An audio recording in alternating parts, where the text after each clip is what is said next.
আসসালামু আলাইকুম ওয়া রাহমাতুল্লাহি ওয়া বারাকাতুহু। ওয়ালাইকুম আসসালাম রহমতুল্লাহি ওয়া বারাকাতুহু। রহমতুল্লাহি ওয়া বারাকাতুহু। হুজুর ওয়ালাইকুম কেমন সালাম আছেন? ওয়া রাহমাতুল্লাহ। আলহামদুলিল্লাহ ভালো আছি। আপনারা ভালো আছেন? আলহামদুলিল্লাহ। আলহামদুলিল্লাহ ওয়াহদা ওয়াসসালাতু ওয়াসসালামু আলা মান লা নাবিয়্যা বা'দা। আজকে আমাদের নতুন কিতাব শুরু হচ্ছে। যারা প্রথম ব্যাচের আছেন তাদের সর্বশেষ সেমিস্টার। সেখানে আমরা ফারায়েজ বিষয় নিয়ে আলোচনা করব এবং ফারায়েজ বিষয়ে আমরা যে কিতাবের উপর আলোচনা করব সেই কিতাবের নাম হলো সিরাজি। এটা দরসে নিজামি এবং আলিয়া যে নেশাব আছে উভয় জায়গায় এই কিতাবটা পড়ানো হয়। তো আমরা অনেক আলোচনা করেছিলাম যে আমরা এই কিতাবটা পড়াবো নাকি অন্য কিছু পড়াবো। আরো অনেক সংক্ষেপ অনেক কিতাব আছে। তো আমরা অনেক চিন্তা ভাবনা করে সিদ্ধান্ত নিয়েছি যে এটাই পড়াই, যাতে করে আমাদের কিতাবটা হল হয়ে গেল। যারা বিভিন্ন মাদ্রাসার খেদমতে আছে তাহলে আমাদের ফারায়েজের মাসআলার পাশাপাশি আমাদের কিতাবটাও হল হয়ে গেল। এজন্য আমরা এটা শুরু করেছি। আপনাদের সামনে কি কিতাব আছে?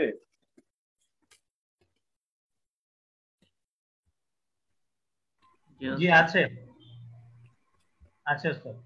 আচ্ছা, আলহামদুলিল্লাহ। যদি আপনাদের সামনে কিতাব থেকে থাকে নেই তো উস্তাদ, সবার কাছে নেই। সবার কাছে যদি না থাকে এটা একটা আফসোসের ব্যাপার। কারণ এই কিতাবটা তো আমাদের এটা অ্যাভেলেবল কিতাব। এটা এমন না যে ঢাকা থেকে আনতে হবে। এটা স্থানীয় মাদ্রাসার যে কোনো লাইব্রেরি থেকে আপনারা কিতাবটা সংগ্রহ করতে পারবেন। সেক্ষেত্রে যাদের সামনে কিতাবটা নেই, এটা আমি মনে করি যে এটা উচিত হয়নি, কিতাবটা সংগ্রহে রাখার দরকার ছিল। আর বিশেষ করে এই কিতাবটা আমাদের সবার নিকটেই কিছুটা ব্যতিক্রম। কারণ এই কিতাবের প্রতি আমাদের অনেকের একটা ভীতি কাজ করে। তো এজন্য আমি মনে করি এটার দিকে সর্বোচ্চ নজর দেওয়া দরকার এবং সচেতন হওয়া দরকার।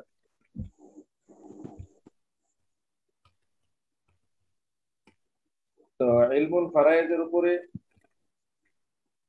আমরা যদি মূল কিতাবে চলে যাই, সেখানে ফারায়েজের সংজ্ঞাটা আমাদের জেনে নেওয়া দরকার, যেটা কিতাবের মূল মতনে নেই। আমরা মতনের বাহিরে আমরা এটা একটু আলোচনা করি। এই সিরাজি কিতাব যিনি লিখেছেন তার নাম মোহাম্মদ, উপাধি সিরাজউদ্দিন। ওনার নাম সিরাজউদ্দিন হওয়ার কারণেই এই কিতাব ওনার যেই উপাধি লকব, ওনার লকব অনুসারে ওনার এই লিখিত কিতাবের নামও হয়ে গেছে সিরাজি। নচেত এটা মূলত ইলমুল ফারায়েজের কিতাব। ফারায়েজ শব্দটি বহুবচন, ফারিদাতুন হলো তার এক বচন। ফারদুন থেকে এটা নির্গত। আবিধানিক অর্থ আত-তাকদীর, নির্ধারণ করা, পরিমাপ করা, অথবা আল হিসাতুল মুকাররারা, নির্দিষ্ট অংশ। এ হলো আবিধানিক অর্থ। যেহেতু ফারায়েজের মধ্যে প্রত্যেক ওয়ারিস যারা আছে তাদের একটা নির্ধারিত অংশ আছে কোরআন অনুযায়ী, এজন্য কিতাবের নামের সাথে আবিধানিক অর্থের নামেরও একটা মিল আছে।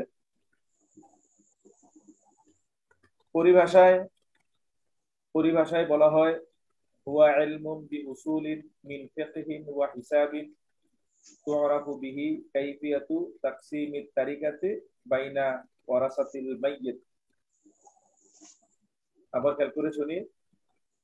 আপনারা এই সিরাজি যারা তাকরারে বসছেন, আপনাদের কাগজ কলম লাগবে, খাতা কলম লাগবে। যাদের কিতাব নাই আপাতত তারা মেহরবানি করে খাতা কলম সামনে নিয়ে আসেন। আমি কিছু কথা বলবো, এগুলো নোট করে রাখবেন। এবং সামনে থেকে আমাদের অনেক পড়াই কাগজে কলমে হবে, এই জন্য খাতা কলম এটা কম্পালসারি, এটা লাগবেই। তো ফারায়েজ পরিভাষায় হুয়া ইলমুন বিউসুলিন মিন ফিকহিন ওয়া হিসাবিন। ইলমে ফারায়েজ ফিকাহ ও হিসাব শাস্ত্রের ওইসব নিয়ম কানুন যার নাম, তুরাফু বিহি, যার দ্বারা জানা যাবে, কাইফিয়াতু তাকসিমিত তারিকা। তারিকা মানে হলো রেখে দেওয়া সম্পদ। মৃত ব্যক্তির রেখে দেওয়া সম্পদ তাকসিম বন্টনের পদ্ধতি জানা যাবে বাইনা ওয়ারাসাতিল মাইয়িত, মাইয়িতের যারা ওয়ারিস আছে তাদের মাঝে কিভাবে বন্টন করতে হবে, এই বন্টনের কাইফিয়ত জানা যায় এই উসুলের দ্বারা, ফিকাহ এবং হিসাব শাস্ত্রের। এটাই হলো ফারায়েজ। সুতরাং ইলমুল ফারায়েজ আপনি যখন শিখবেন, এর মাধ্যমে ওয়ারিস যেই সম্পদ রেখে গেল এই সম্পদের একটা সুষম বন্টন আপনি ওয়ারিসদের মাঝে করে দিতে পারবেন। কাইফিয়াতু তাকসিমিত তারিকা, এই যে আত-তারিকাতুন, আত-তারিকাতুন মানে হলো পরিত্যক্ত সম্পদ, রেখে যাওয়া সম্পদ। এই আত-তারিকা থেকেই গ্রামাঞ্চলে মেয়েদের যে সম্পদ, বাবার বাড়ির সম্পদ, এটাকে বলে তরকা। সাধারণত পুরুষের ক্ষেত্রে তরকা বলে না, পুরুষরা অটোমেটিকই অংশ পেয়ে থাকে। আমাদের সমাজ নারীদের অংশ দিতেই ভেজাল হয়, তারারই কেস মামলা মোকদ্দমা করে নিতে হয়। তো এটাকে তারা গ্রামীণ পরিভাষায়, আঞ্চলিক ভাষায় তরকা, কোন জায়গায় তরখা, কোন জায়গায় তরহা, মানে শব্দটা হলো তারিকা। এটারই বিকৃত বিভিন্ন রূপ আঞ্চলিক ভাষায় প্রচলন আছে।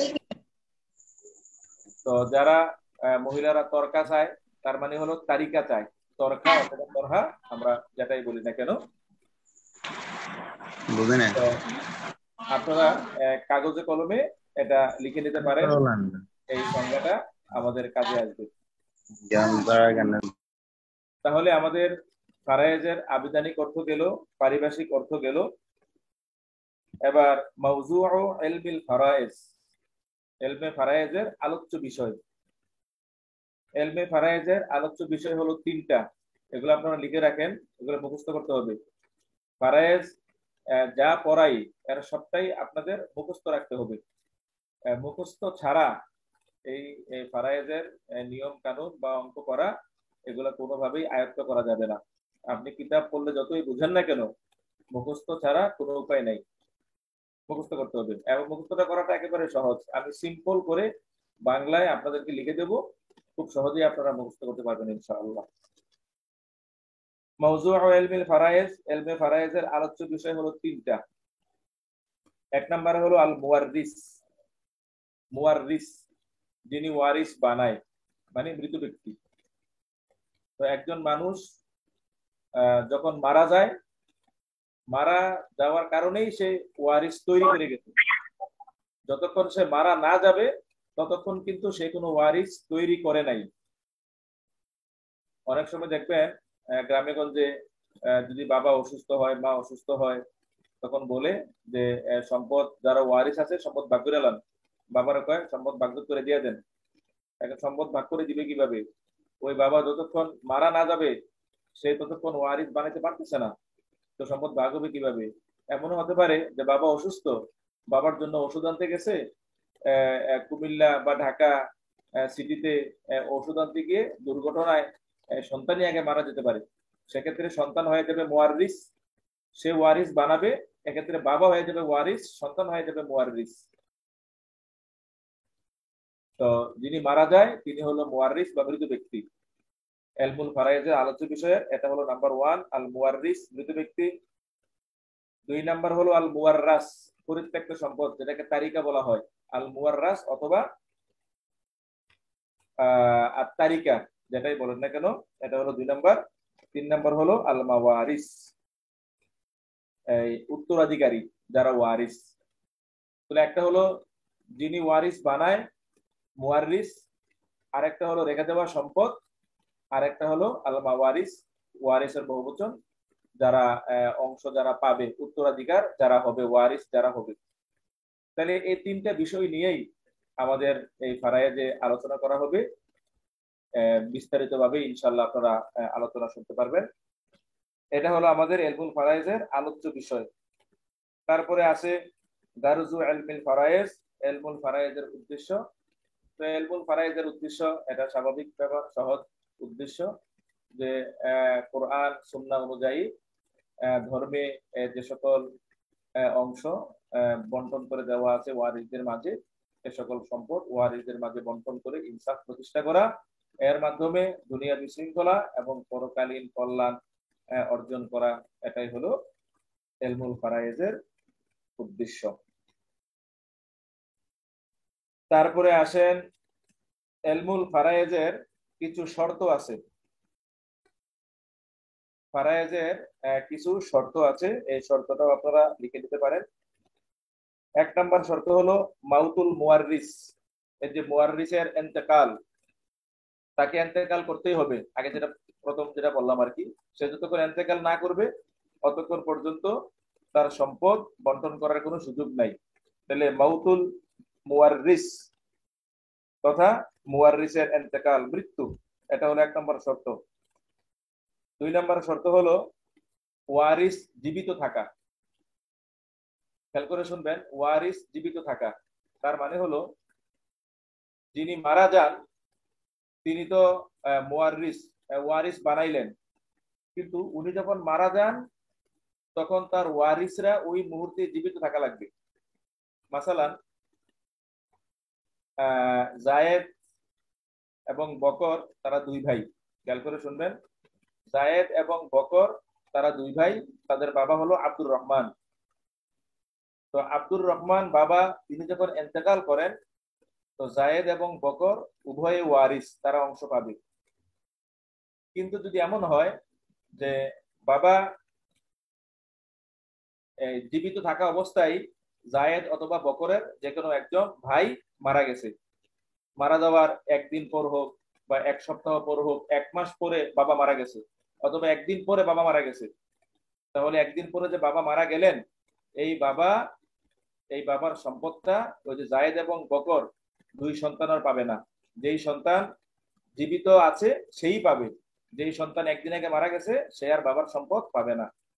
এখানে অংশ বন্টন করার সময় এই কথা বলা যাবে না যে জায়েদ এবং বকর দুজনই বাবার সন্তান, তো 1 দিন ব্যবধানে ছেলে হয়তো আগে মারা গেছে, বাবা পরে মারা গেছে, তো অসুবিধা নাই, এরা তো 2 ভাই বাবারই সন্তান, সুতরাং দুনো ভাই সমহারে অংশ পাবে, এই কথা বলা চলবে না।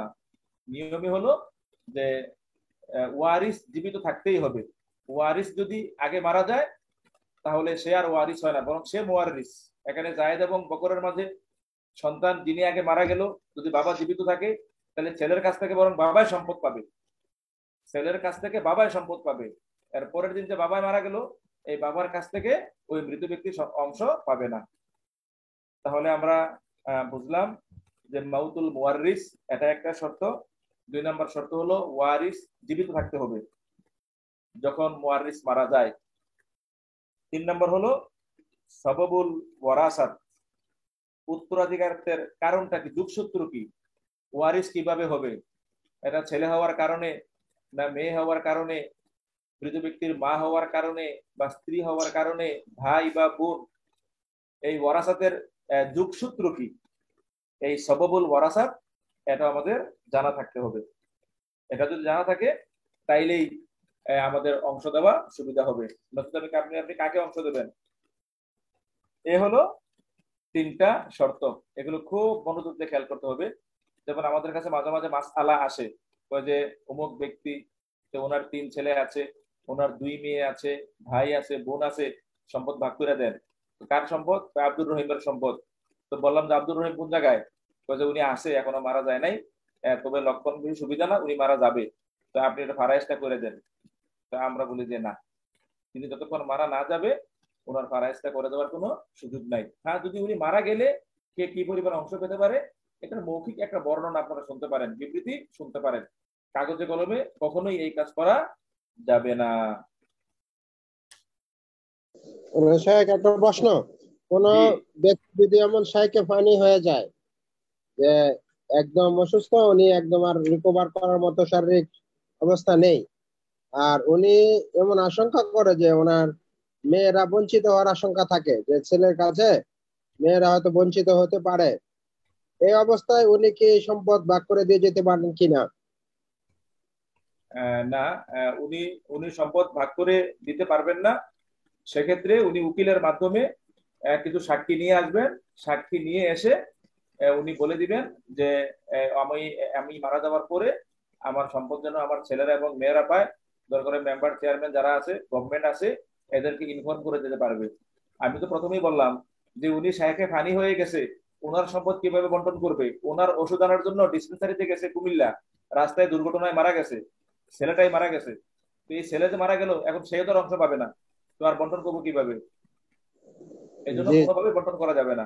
তবে একটা মৌখিক বর্ণনা রেখে যেতে পারে। আর মৌখিক বর্ণনা রেখে যাওয়ার কোনো সুযোগ নাই, কারণ হলো কে কি অংশ পাবে এগুলো ফারায়েদে সুনির্দিষ্ট ভাবে বলা আছে। মিরাজে আসলেই হচ্ছে। আর শেখ সেক্ষেত্রে একটা প্রশ্ন ছিল শেখ। জি বলেন। শেখ আমরা একটা প্রশ্ন, সেটা হচ্ছে যে যদি পিতা পুত্র একই সাথে মারা যায়, যেমন একই গাড়িতে যাচ্ছে, সেখানে একই সঙ্গে অ্যাক্সিডেন্ট করে মারা গিয়েছে, কিন্তু কার নিঃশ্বাস আগে বের হয়ে গেছে, বন্ধ হয়ে গেছে, আর কারটা পরে বন্ধ হয়েছে সেটা নির্ণয় করা সম্ভব না, এক্ষেত্রে কি হবে? নোয়াখালীর প্রশ্ন। জটিল প্রশ্ন। শেখ আমি লিখে রেখেছিলাম যে লাস্টে করব, তো এখন যেহেতু প্রশ্নের সুযোগ দিলেন তাই করলাম। হ্যাঁ, না আমি সুযোগটা এই জন্য দিছি কারণ এটা একটু ব্যতিক্রমী একটি কিতাব, এই জন্য সুযোগ দিলাম। আচ্ছা, যদি এমন হয় যে কে আগে মারা গেছে কে পরে মারা গেছে, যেহেতু চিহ্নিত করা যায় নাই, এতে করে কোনো হেরফের হবে না। যদি বাবাকে আপনি আগে মনে করেন যে তিনি বাবা আগে মারা গেছে, সেক্ষেত্রে এই বাবার অংশ সন্তানে পাবে। আর যদি মনে করেন যে না সন্তান আগে মারা গেছে, তাহলে সন্তানের অংশটাই বাবা পেয়ে যাবে। অঙ্ক করতে গেলে তখন দেখবেন তেমন কোনো অসুবিধা হবে না। কিন্তু সেক্ষেত্রে যদি কোনোভাবে নির্ণয় করা সম্ভব না হয় যে লঞ্চ ডুবে মারা গেছে, এখন কি করব?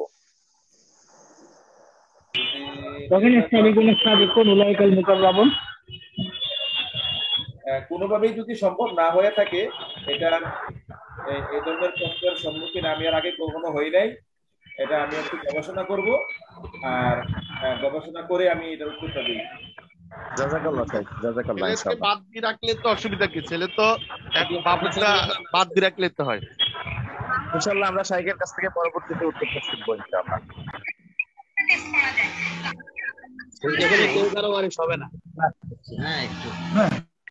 না, দুজন যেহেতু একসাথে মারা গেছে, ছেলেকে বাদ দিলে তো অসুবিধা হয় না, বাকিদের মাঝে তো মর্ডন করা যায়। না না, এক্ষেত্রে হয়তো হইতে পারে, ছেলের যদি সন্তানের যদি ছেলের সন্তানরা তো বঞ্চিত হবে। বঞ্চিত হবে, এক্ষেত্রে মনে হয় জাকাতের মিউট হয়ে আছেন, উস্তাদ মিউট হয়ে আছেন, কথা বোঝা যাচ্ছে না। উস্তাদ আপনি আনমিউট হয়ে আছেন। এটা হচ্ছে যে এটা উস্তাদ ভালো করে আরো উস্তাদ জেনে বলবেন, এটাই আচ্ছা, সবচেয়ে ভালো। আমরা মনে হয় এটা বিতর্ক না করি। আমি যেহেতু সময় নিছি, আমি ইনশাআল্লাহ আগামীতে এটা করার চেষ্টা করব। ধন্যবাদ। আচ্ছা, তাইলে আমাদের এর প্রাথমিক কথাগুলো আমাদের এই সিরাজি নিয়ে, এগুলো প্রাথমিক কথা। তাহলে এখন কিতাব যে যাদের সামনে নাই, এটা আমি মোকদ্দমাটা পড়াই, ভূমিকাটা পড়াই, এটা মোটামুটি সহজ ইবারত আছে। যাদের কাছে কিতাব নাই তো নাই, যাদের আছে আমি এদেরকে বলে দেই। বিসমিল্লাহির রহমানির রহিম। আলহামদুলিল্লাহি রাব্বিল আলামিন। সকল প্রশংসা আল্লাহ রাব্বুল আলামিনের জন্য। হামদা শাকিরিনা। আলহামদুলিল্লাহি রাব্বিল আলামিন হামদা শাকিরিনা। শুকরিয়া আদায়কারীর প্রশংসার ন্যায়। হামদা। স্ক্রিন শেয়ার দিলে একটু ভালো হতো স্যার। এখন স্ক্রিনে তো মনে হয় কেউ নাই, স্ক্রিনে কেউ নাই। আচ্ছা, একটা কাজ করি, হয়তো হ্যাঁ স্ক্রিন পাওয়া গেছে। হ্যাঁ মাশাআল্লাহ, জাযাকাল্লাহ। হ্যাঁ মুমতাজ। দেখেন এবার দেওয়া চলে গেছে আবার। হ্যাঁ, আলহামদুলিল্লাহি রাব্বিল আলামিন। সকল প্রশংসা আল্লাহর জন্য, যিনি রব্বুল আলামিন। হামদাশ শাকিরিনা। শুকরিয়া আদায়কারীর প্রশংসার ন্যায়। তার মানে হলো হামদা শাকিরিনা আইকা হামদিস শাকিরিন মানসুবু বিনাজিল খাফিজ। নিয়ম আপনারা জানেন, এই হিসাবে জবর। والصلاة والسلام على خير البرية محمد وآله الطيبين الطاهرين। তৈয়ব তাহের, যারা ভিতরগতভাবেও পবিত্র এবং বাহ্যিকভাবেও যারা পবিত্র। قال رسول الله صلى الله عليه وسلم, রাসূল সাল্লাল্লাহু আলাইহি ওয়াসাল্লাম ইরশাদ করেছেন, তাআল্লামুল ফারাইদা ওয়া আল্লিমুহান নাস ফাইন্নাহা নিসফুল ইলমি। হাদিসের এই অংশটা আপনারা মুখস্থ করে নেবেন। রাসূল সাল্লাল্লাহু আলাইহি ওয়াসাল্লাম বলেছেন, তাআল্লামুল ফারাইদা, তোমরা ফারায়েজ শিক্ষা করো, ওয়া আল্লিমুহা আন-নাস, এবং এটা মানুষকে শিক্ষা দাও। ফাইন্নাহা নিসফুল ইলমি, কেননা ফারায়েজটা জ্ঞানের অর্ধেক। তাহলে আমরা 3 সেমিস্টারে যত কিতাব পড়তেছি, এই সিরাজি হলো অর্ধেক আর বাকিটা হলো অর্ধেক, রাসূল সাল্লাল্লাহু আলাইহি ওয়াসাল্লামের হাদিস অনুযায়ী। এখানে দ্বিমত করার কোনো সুযোগ নেই। তো মুহাদ্দিসিনে কেরাম এটার ব্যাখ্যা করেছেন যে জ্ঞানের অর্ধেক কিভাবে, এগুলো আপনারা মোতালা করলে পেয়ে যাবেন বিভিন্ন হাসিয়ায়। তবে আমি 2-1টা কথা বলি। মুদ্রা কথা হলো, যে যেটাই বলুক না কেন, যে রাসূল সাল্লাল্লাহু আলাইহি ওয়াসাল্লাম মূলত এই কথাটা বলে এই ফারায়েজের গুরুত্ব বোঝানোর চেষ্টা করেছেন, যে আমরা যাতে এই ফারায়েজটার গুরুত্বটা বুঝি। কেননা এর দ্বারা মানুষ সম্পদের মালিক হয়, এখানে ইনসাফের ব্যাপার আছে, এগুলো নিয়ে অনেক মারামারি কাটাকাটি হয়। সুবিন্যস্তভাবে, সুন্দরভাবে, সুষমভাবে যদি বন্টন করা হয়, তাহলে আর ঝগড়াঝাটি হয় না। এটার গুরুত্ব বোঝানোর জন্যই রাসূল সাল্লাল্লাহু আলাইহি ওয়াসাল্লাম বলেছেন, ফাইন্নাহা নিসফুল ইলমি, নিশ্চয়ই এটা জ্ঞানের অর্ধেক। অনেক মুহাদ্দিসিনে কেরাম বলেছেন জ্ঞানের অর্ধেক এই অর্থে যে মানুষ কোন জিনিসের মালিক হয় 2 ভাবে, একটা হলো মিলকে ইখতিয়ারি আর একটা হলো ইদতিরারি।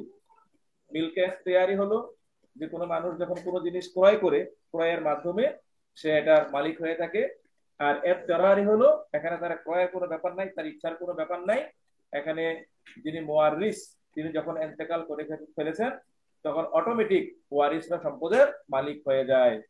এই ইখতিয়ারি এবং ইদতিরারি 2 ভাবে মিলকিয়তের কারণে, যেহেতু ফারায়েজটা ইদতিরারি মিলকিয়ত নিয়ে আলোচনা করা হয়, এজন্য বলা হয়েছে জ্ঞানের অর্ধেক।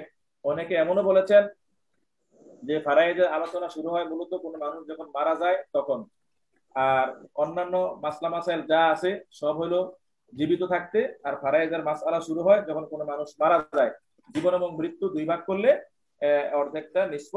এই জন্য রাসূল সাল্লাল্লাহু আলাইহি ওয়াসাল্লাম বলেছেন নিসফুল ইলমি। তারপরে সামনে যাই, কিন্তু সামনের দিকে নেই।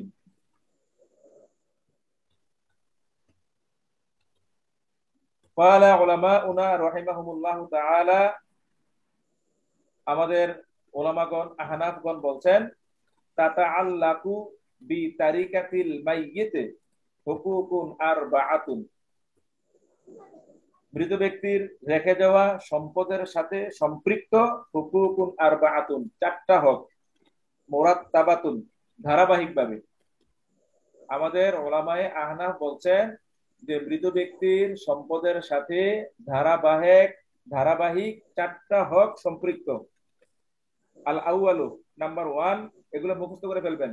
1 নাম্বার, ইউবদাউ বিতাকফিনিহি ওয়া তাজহিজিহি, তার কাফন দাফনের ব্যবস্থা করা। তাকফিন কাফন, তাজহিজ দাফন।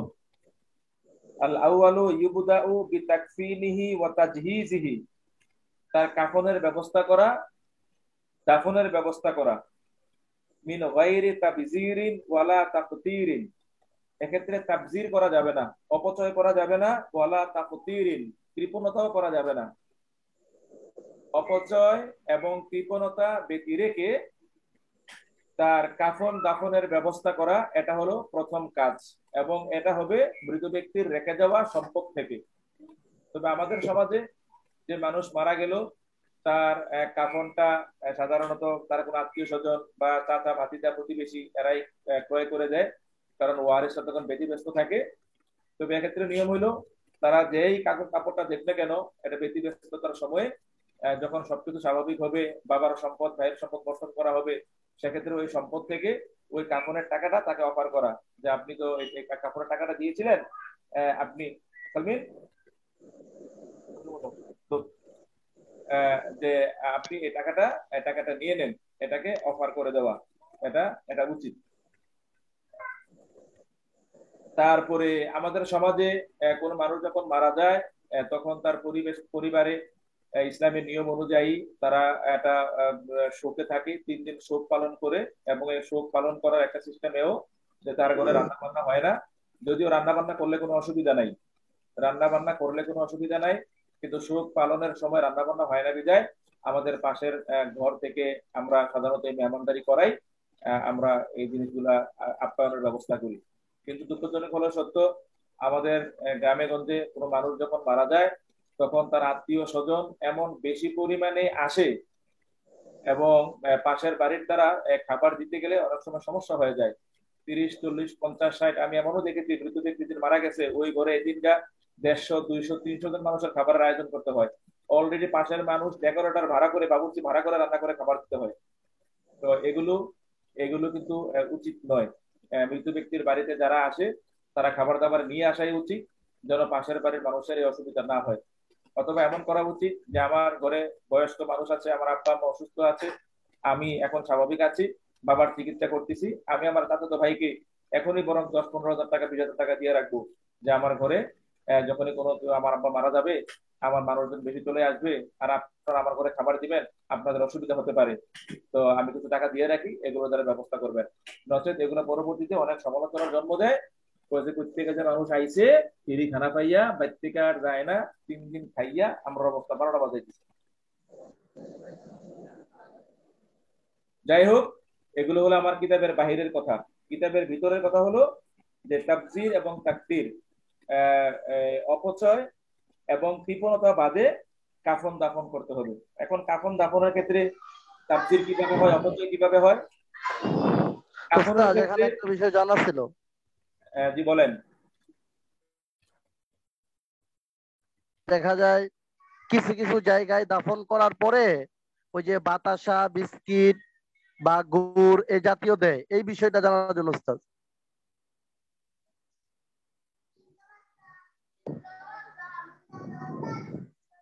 উস্তাদ মিউট হয়ে গেছেন। উস্তাদ আপনি মিউট হয়ে গেছেন উস্তাদ। উস্তাদ আপনি আনমিউট হয়ে গেছেন। তো আমাদের যখন আমরা মৃত ব্যক্তির বাড়িতে যাব, তখনই আমরা কিছু খাবার দাবার নিয়ে যাব। তাদের খাবার দাবারের জন্য ছোট বাচ্চা তখন সেখানে থাকে, দুধের বাচ্চা থাকে, ছোট বাচ্চা থাকে, তাদের জন্য বিস্কুট, দুধ, চকলেট এগুলো আমরা নিয়ে যাব মৃত ব্যক্তির বাড়ির জন্য। নচেত গোরস্থানে বা দোয়া হবে, সেখানে দোয়ার পরে বা গোরস্থানে সেখানে বিস্কুট বাতাসা বিতরণ করা হবে, এমন তার সুযোগ নেই।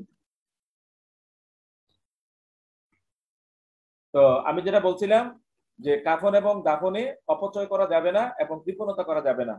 তো কাফন দিয়া প্রথমে আলোচনা করি। কাফনে অপচয় হলো যে আমি আমার জীবদ্দশায় আমি স্বাভাবিকভাবে 100 টাকা বা 150 টাকা গজের পাঞ্জাবি আমি পরিধান করি, অথবা 200-300 টাকা দিয়ে আমি শার্ট প্যান্ট কিনে পরিধান করি। সুতরাং আমি মারা যাওয়ার পরে আমার ছেলেরা, আমার মেয়েরা একবারে 15-20 হাজার টাকা দামের কাপড় নিয়ে আসলো, একবারে জাপানি টরে কাপড় দিয়ে আইনে আমাকে কাপড়ের ব্যবস্থা করলো, এটা অপচয়। একটা মানুষ তার লাইফস্টাইলে যেভাবে কাপড় চোপড় পরিধান করে ঠিক ওই স্টাইল অনুযায়ী তার কাপড়ের ব্যবস্থা করতে হবে। এর চেয়ে দামি কাপড় যদি দেওয়া হয় এটা অপচয় হবে, আর যদি এর চেয়ে কম দামি কাপড় দেওয়া হয় এটা তাকদীর হবে, কৃপণতা হবে। আমাদের দেশে অপচয় হয় না, তবে কৃপণতা হয়। মানুষ মারা যাওয়া মানেই মনে করে যে মার্কিন কাপড় দিয়ে দাফন করা লাগবে। কেন সবসময় মার্কিন কাপড় দেওয়া লাগবে? 40 টাকা গজ, 50 টাকা গজ। আমি আমার জীবদ্দশায় কাপড় পরি 300 টাকা গজের কাপড়, 500 টাকা গজের কাপড়। তাহলে আমি যখন মারা যাব, আমার রেখে দেওয়া সম্পদ থেকে আমার সন্তান কৃপণতা করতে পারবে না। আমাকে ওই মানের কাপড় দিয়েই আমাকে দাফনের ব্যবস্থা করতে হবে। সবচেয়ে ভালো হয় প্রত্যেক মানুষ যে বাজার খরচ করেন নিজের বাড়িতে 2-3টা সেট এই কাফনের কাপড় কিনে রেখে দিবেন। 2-3 সেট কাফনের কাপড় কিনে রেখে দিলে তাহলে আপনার লাইফস্টাইল অনুযায়ী কাফনের কাপড়ও রাখা হলো, মায়ের জন্য রাখা হলো, বাবার জন্য রাখা হলো, এবং এটা শোকেসের সামনে ভাসায় রাখবেন। ঘরে ঢুকলেই যেন কাফনের কাপড়টা দেখা যায়, নামাজে দাঁড়াইলে যেন কাফনের কাপড়টা দেখা যায়, তার শরীরে একটা কাপ মারবো। এ হলো কাফনের ক্ষেত্রে অপচয় এবং কৃপণতা। ঠিক তদ্রূপ দাফন তাজহিজের ক্ষেত্রেও অপচয় করা যাবে না, কৃপণতা করা যাবে না। অপচয়ের সিস্টেম হলো আমি থাকি গ্রামে, কিন্তু আমার বাবা যখন মারা গেছে আমি একবারে বনানী গুলশানে গিয়া কবরের জায়গায় একটা কিন্না বাবার যা সম্পত্তি ছিল সব বেচ্চা বাবারের সেখানে কবর একটা কইরা ওই জায়গায় নিয়ে দাফন করছি, এটা অপচয় হয়ে যাবে। আবার আমার নিজস্ব যে গুরুস্থান আছে সেখানে পয়সা খরচ করি না, কোনো কিছু করি না, বসে থাকি যে নিলামে ফ্রিতে আমি কোনো জায়গায় দাফন করব বা পানিতে ভাসাই দেব, অথবা সচরাচর যেখানে মানুষকে দাফন করা হয় না এমন দূরে এক জায়গায় নিয়ে, যে জায়গার কোনো মূল্য নাই, মূল্যহীন জায়গা, সেখানে নিয়ে আমি আমার মা বাবাকে দাফন করে দিয়ে আসলাম, এটা হলো কৃপণতা। দাফনের ক্ষেত্রেও অপচয় করা যাবে না, কৃপণতা করা যাবে না। এইগুলো নাম্বার 1 প্রথম কাজ একজন মানুষ যখন মারা যায়। সুম্মা তুকদা দুয়ুনুহু মিন জামি'i মা বাকিয়া মিন মালিহি, মা বাকিয়া মিন মালিহি তার মাল থেকে যা অবশিষ্ট থাকে, বাদা তাকফিন ওয়া তাজহিজ কাফন দাফন করার পরে যা অবশিষ্ট থাকে সেখান থেকে জামি'i মা বাকিয়া যা থাকবে তার সকল মাল দিয়া তার দাইন ঋণ পরিপূর্ণ করা হবে। একজন মানুষের তার ঋণ দিতে গিয়ে যদি সমস্ত সম্পদ চলে যায় তাহলেও তার ঋণ আদায় করা লাগবে। এটা হলো 2 নম্বর কাজ, ধারাবাহিক দ্বিতীয় কাজ।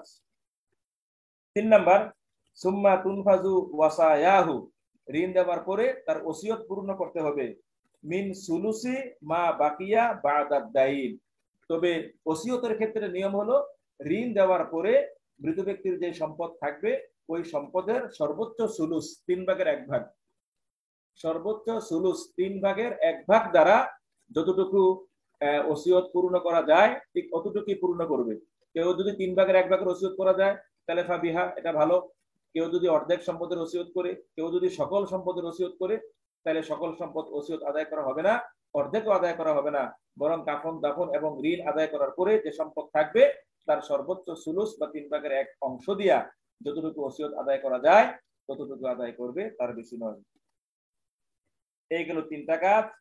4th নাম্বার কাজ সুম্মা ইউকাসসামুল বাকি বাইনা ওয়ারাসাতিহি, এখন কাফন দাফন ঋণ এবং ওসিয়ত আদায় করার পরে যে সম্পদ থেকে যাবে এইটাকে অবশিষ্টকে বন্টন করা হবে বাইনা ওয়ারাসাতিহি, তার ওয়ারিসদের মাঝে, বিল কিতাব ওয়া সুন্নাহ ওয়া ইজমাইল উম্মত, কোরআন দ্বারা, সুন্নাহ দ্বারা এবং ইজমায়ে উম্মত দ্বারা। এখানে কিয়াসের কোনো দখল নাই, ফারায়েজের মাসালায় কিয়াসের কোনো দখল নাই। কোরআন সুন্নাহ এবং ইজমায়ে উম্মতের মাধ্যমে যেটা সাব্যস্ত সে অনুযায়ী সম্পদ বন্টন দিতে হইবে। তো এই 4টা ধারাবাহিক কাজ, এগুলো আপনারা বাংলায় একটা নোট করে রাখবেন, একটা ফারাইজের জন্য একটা খাতা তৈরি করে রাখবেন। আমি যেটা বলবো এটা আপনারা রাফ করবেন, রাফ করার পরে ফাইনাল করে রাখবেন। এই খাতাটা অনেক কাজ দিবে এবং বাংলায় এগুলো মুখস্থ করে ফেলবেন, আরবি আবার কিছু মুখস্থ হবে না, আপনি বাংলায় লিখে রাখবেন যে মৃত ব্যক্তির রেখে যাওয়া সম্পদের সাথে ধারাবাহিক 4টি কাজ সম্পৃক্ত। 1 নাম্বার কাফন দাফনের ব্যবস্থা করা, 2 নম্বরে তার ঋণ দেওয়া, 3 নম্বরে ওসিয়ত আদায় করা, 4 নম্বরে বাকি ওসিয়ত আদায় করার পরে বাকি সম্পদ ওয়ারিসদের মাঝে বন্টন করে দেওয়া। এই 4টা নোট আপনারা মেহেরবানি করে মুখস্থ করে ফেলতে হবে। তো এখন পর্যন্ত তো ফারায়েজ কঠিন মনে হয় নাই, কি বলেন? আলহামদুলিল্লাহ উস্তাদ, একদম সহজ, যতটুকু শুনেছি অনেক মজা লাগছে। এবং সামনের পড়াগুলো আরো সহজ হয়ে যাবে ইনশাআল্লাহ। ইনশাআল্লাহ, কারণ এটা খুবই বাস্তব ভিত্তিক, এর জন্য আশা করি আমাদের মনোযোগও 100% আসবে এবং সহজও হবে। হ্যাঁ, এটা অনেক সহজ। ওই যে একটা ভীতি কাজ করে, কে যেন বলে দিছে যে ভালো গণিত না জানলে ফারায়েজ বোঝা যায় না, এই এক ভীতির কারণে যে মনে মনেই বাদ দিয়ে থুয়ে রাখছে যে আমি যদি ভালো গণিত জানি না তো ফারায়েজ তো আর বুঝবো না, সুতরাং উস্তাদের তাকরির আর ভালো করে শোনার দরকার নেই। এই শয়তানের এক ওয়াসওয়াসায় সব শেষ। আপনারা যারা যে যেখানে আছেন না কেন, শুধু সিম্পল ভগ্নাংশের যোগ বিয়োগ জানা থাকলেই আপনাদের এই ফারায়েজে আর কোনো সমস্যা নাই। সিম্পল ভগ্নাংশের যোগ বিয়োগ, এই যোগ বিয়োগ জানা থাকলেই আর কোনো সমস্যা হবে না। যাদের এই ভগ্নাংশের যোগ বিয়োগ জানা নাই, আপনারা মেহরবানি করে আপনাদের আশেপাশে যারা আছে, তারা স্কুলের মাদ্রাসার স্টুডেন্ট যারা আছে, এদের কাছ থেকে নরমালি এই ভগ্নাংশের যোগ বিয়োগটা আপনারা শিখে নেবেন। তাইলে দেখবেন যে ফারায়েজের কঠিন কোনো জিনিসই নাই। আচ্ছা, তারপরে স্ক্রিনে রেডি আছে ফায়ুবদাউ বিআসহাবিল ফারাইদ। এখন এই পড়াটা এটাও বাংলায় লিখে রাখার দরকার। আপনারা যদি লিখে রাখার অঙ্গীকার করেন তাহলে সামনের দিকে পড়া যেতে পারে। এটা বাংলায় লিখে খাতার মধ্যে আপনার মুখস্থ করতে হবে। জি উস্তাদ, লেখার মতো একটু যদি সুযোগ দেন তাহলে ইনশাল্লাহ লিখে ফেলবো। লেখার জন্য একদম খাতা কলম নিয়ে বসেছি এবং ইতিমধ্যে লিখেছি আলহামদুলিল্লাহ। আচ্ছা, ইতিমধ্যে লিখলে তাহলে এখন একটু লেখেন। এখন একটা শিরোনাম তৈরি করেন যে অংশ বন্টনের ধারাবাহিকতা, এই একটা শিরোনাম তৈরি করেন যে অংশ বন্টনের ধারাবাহিকতা।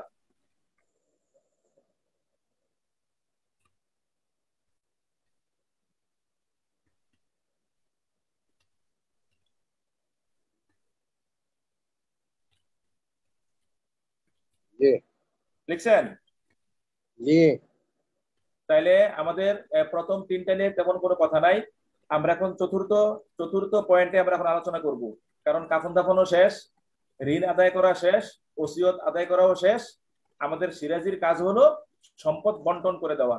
ঋণ নিয়ে আমাদের কোনো কথা নাই, ওসিয়ত নিয়ে আমাদের কথা নাই। সুতরাং ফাইয়ুব দাউ বলে আমাদের চতুর্থ নম্বরের যে কাজ, সেই কাজ নিয়ে আলোচনা করা হয়েছে। তো সম্পদ বন্টনের যে ধারাবাহিকতা, সেখানে লেখেন যে প্রথমে অংশ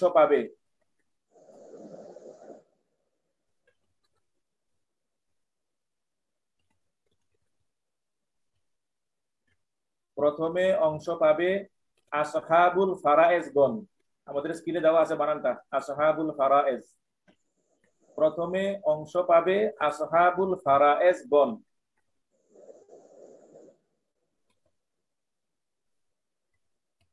জি উস্তাদ। লিখছেন? জি। আচ্ছা, এবার লেখেন যে আসহাবুল ফারায়েজ হলো ওই সকল ওয়ারিস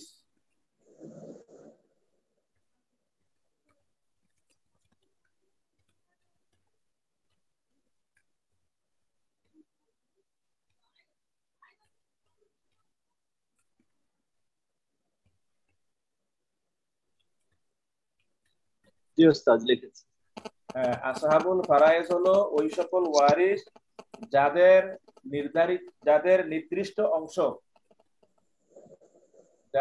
নির্দিষ্ট অংশ কোরআনে নির্ধারিত আছে।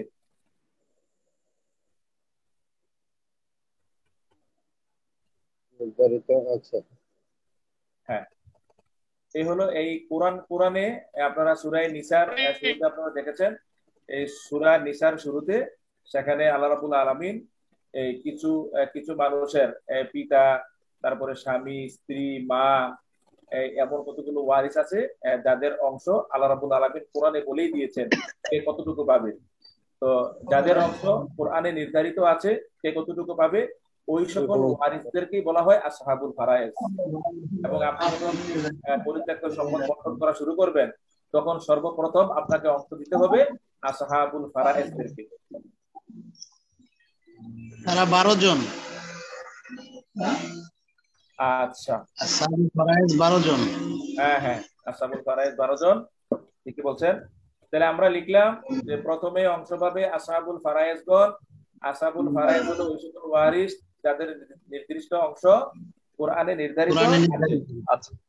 হ্যাঁ, লিখেন। তারপর অংশ পাবে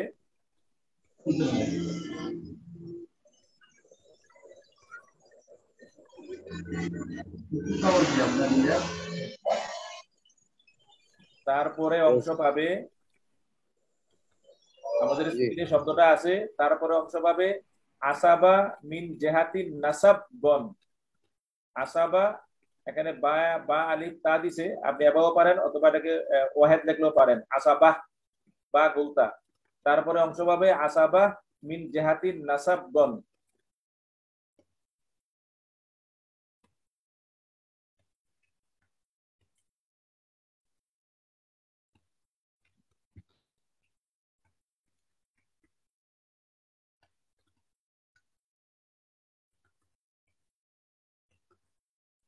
জি উস্তাদ।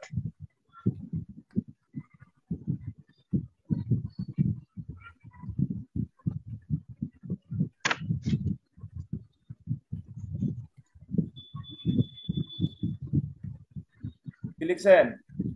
জি উস্তাদ। দ্বিতীয় অংশ পাবে আসাবা মিন জিহাতিন নাসাবগণ। হ্যাঁ, দ্বিতীয় অংশ না, অতঃপর। আমি বলছি অতঃপর, সুম্মা। আসাবা বিনাফসিহি দ্বিতীয় অতঃপর। আসাবা বিনাফসিহি এখানে বলছি আমি অতঃপর, দ্বিতীয় না, বা দ্বিতীয়ত। হ্যাঁ, দ্বিতীয়ত বা অতঃপর অংশ পাবে আসাবা বিন জেহাতিন নাসাবগণ। তো নসব মানে আমরা জানি বংশ, মানে বংশের দিক থেকে যারা আসাবা হয় আর কি, এদেরকে বলা হয় আসাবা মিন জেহাতিন নাসব। এখন এই আসাবারা কারা? আমি আপনাদেরকে বলি, আপনি লেখেন, বাংলাটা লেখেন যে আসাবা বলা হয়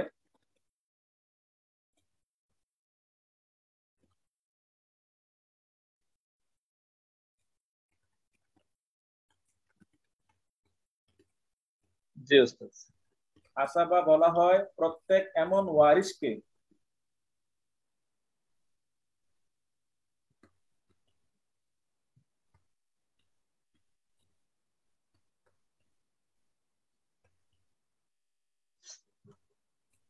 জি ওস্তাদ।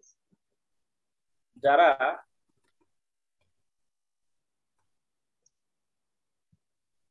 যারা আসহাবুল ফারায়েজ অংশ নেওয়ার পরে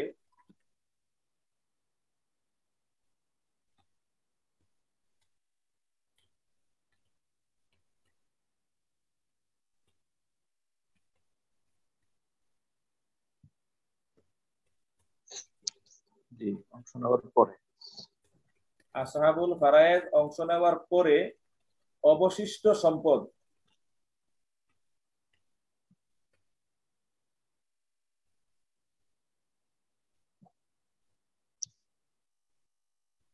অবশিষ্ট সম্পদ অবশিষ্ট সম্পদ এবং আসহাবুল ফারায়েজ না থাকা অবস্থায়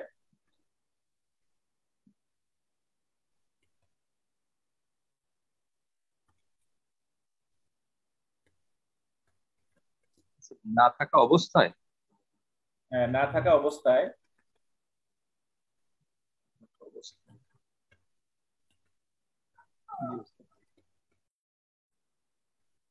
সকল সম্পদের মালিক হয়ে যায়।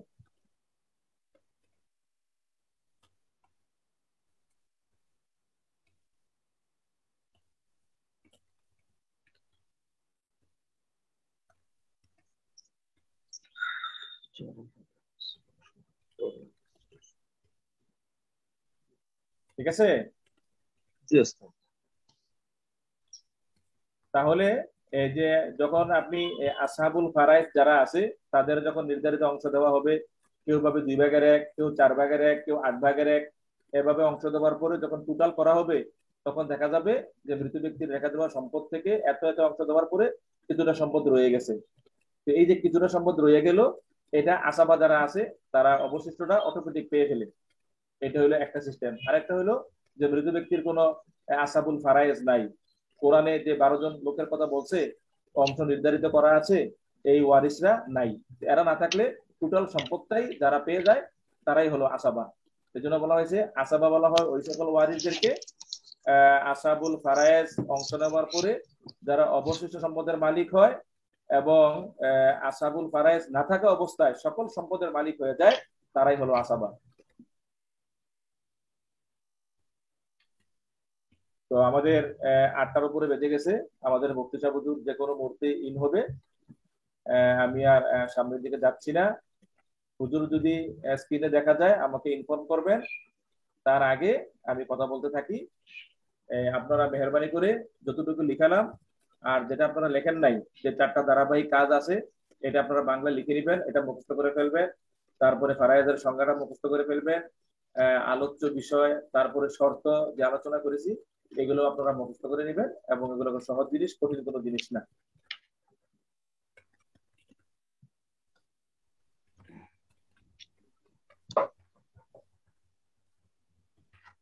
আমাদের সিরাজি কিতাবের একটা সরা আছে, তিরাজি, পালনপুর সাহেবের লেখা তিরাজি। এই কিতাবটা মাশাআল্লাহ খুব সুন্দর, মানে তারতিব দেওয়া আছে সিরাজির বিষয়ে। আমাদের ছাত্র ভাইদের জন্য ওটা খুব উপকার হবে, এবং এটার বাংলাও আছে। তিরাজি তিরাজি তিরাজি তিরাজি পালনপুর সাহেবের লেখা, এটার বাংলাও আছে, বাংলা ওটা বাংলা তর্জমা হয়ে গেছে। এটা খুব সুন্দর, একেবারে ধারাবাহিক ভাবে খুব সুন্দর বিস্তারিত ভাবে লেখা এবং খুব সহজ করে সবাই বুঝবে কিতাবটা। আচ্ছা আচ্ছা, মাশাআল্লাহ মাশাআল্লাহ। হ্যাঁ মামুন ভাই, আমি মোতালা করাই। একটা প্রশ্ন ছিল উস্তাদ। জি জি উস্তাদ, প্রশ্নটা ছিল, আপনি যদিও একটু ইঙ্গিত দিয়েছেন, আমি আরেকটু বিস্তারিত জানার জন্য আবার বলছি, দয়া করে ক্ষমা করবেন। সেটা হলো পিতা বা যিনি সম্পদের মালিক তিনি মুমূর্ষু অবস্থায় অথবা বয়োজ্যেষ্ঠ হয়ে গিয়েছেন, এই মুহূর্তে যদি তার যারা সন্তান আছেন বা যারা ইয়া আছে ওয়ারিশ, তাদের জন্য যদি একটা নির্ধারিত ফরম্যাট তৈরি করে রেখে দেওয়া হয় যে আমার জমিগুলার এইগুলা হচ্ছে এরকম একটু দামি, ওগুলা একটু কম দামি, এরকম করে তোমরা কিভাবে নিবা একটু বসে একটু লেখালেখি করে রাখো, তবে কেউই এখন ভোগ করবা না, দখল করবা না বা করবেও না, যখন মারা যাবে তখন এই ফরম্যাটে তোমরা করবা, যদি এই সব কিছু ঠিক থাকে, সবার ভিতরে যদি কেউ মারা না যায়, এরকম কি একটা খসড়া করে রাখা জায়েজ হবে কিনা? হ্যাঁ, খসড়া করা যেতে পারে। খসড়া করাতে কোনো দোষ নাই, এটা তো কোনো ফাইনাল কোনো জিনিস না, এটা ফাইনাল না, এটা একটা খসড়া। এটা বাবা সন্তানদেরকে ডেকে বলে দিল যে এটা এই মূল্যমানের, এটা ওই মূল্যমানের, আমি মারা যাওয়ার পরে তোমরা গন্ডগোল করবা না, সবাই সমভাবে অংশ নিয়ে যাইবা, আমার মেয়েদেরকেও দিবা, তোমরাও নিবা, এবং আনুমানিক এই হারে তোমরা পেতে পারো, আনুমানিক এই হারে এটা তোমরা খেয়াল রাখবা, এমন একটা আলোচনা এবং দিক নির্দেশনা বাবা দিয়ে দিতে পারেন।